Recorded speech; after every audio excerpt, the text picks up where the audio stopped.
আমাদের শকুনমুখী আপার সতীনের মেয়েটা কি তার নামে মামলা করেছে সম্পত্তি বুঝিয়ে দেওয়ার জন্য, মানে তার দ্বিতীয় হাজবেন্ডের প্রথম ঘরের মেয়ে নাকি তার নামে মামলা।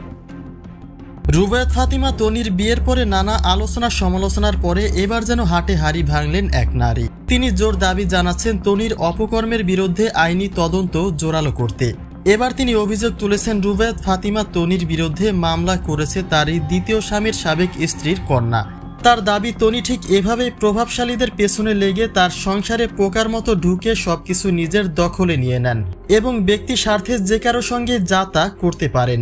প্রিয় দর্শক, তনির সম্পর্কে আরও বেশ কিছু ভয়ানক অভিযোগ তুলেছেন মৌসুমী সুলতানা নামের এই নারী। কিন্তু কেন তুলছেন এবং তনির ব্যক্তি জীবনের আরও কি সব তথ্য তার কাছে রয়েছে, চলুন তার বিস্তারিত জেনে নেওয়া যাক। প্রেসিডেন্ট যে আব্দুল হামিদ খানের মেজো ছেলে তুহিনের রক্ষিতা এবং তুহিনের মাধ্যমে তার এত দূর আসা, তুহিনের ক্ষমতায় সে এত কালো টাকার পাহাড় করেছে। বেশ কিছুদিন ধরে তনির ব্যক্তি জীবন নিয়ে নানাবিধি আলোচনা সমালোচনা করছেন মৌসুমী সুলতানা। তিনি অভিযোগ তুলছেন তনি কালো টাকার পাহাড় গড়েছেন।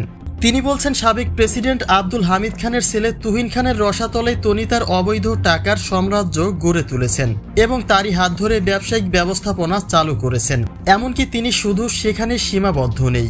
যখন জানতে পেরেছেন গুলশানে বৃদ্ধ সাদাত রহমানের শত কোটি টাকার বাড়ি রয়েছে, তখন বয়সের কথা চিন্তা না করে সেই বৃদ্ধের পেছনেই লেগে পড়েন। তবে গল্পটা সেখানেই শেষ নয়। মৌসুমী বলছেন তনি বর্তমানে লন্ডনে যে বিলিয়নার ধরেছেন সে ব্যক্তির সন্তানদের ভবিষ্যৎ নষ্ট করবেন তনি, যেমনটা করেছেন সাদাত রহমানের ছেলে মেয়েদের। চিকিৎসা খাতায় কোটি কোটি টাকার হিসেব দেখিয়ে সাদাদের সবকিছু নিজের দখলে নিয়েছেন, যে কারণে সাদাদের মেয়ে নাকি মামলা দায়ের করেছেন রুবায়েত ফাতিমা তনির বিরুদ্ধে। যদিও প্রমাণ ছাড়া এসব কথা পুরোটাই ভিত্তিহীন। মামলার খবরের নিশ্চিত কোনো তথ্য তার কাছেও নেই। আইনশৃঙ্খলা বাহিনী সঠিকভাবে তদন্ত করলে তনির সব কীর্তিকলাপের রহস্য উদ্ঘাটন হবে, যেটা সমগ্র দেশবাসীর জানা দরকার।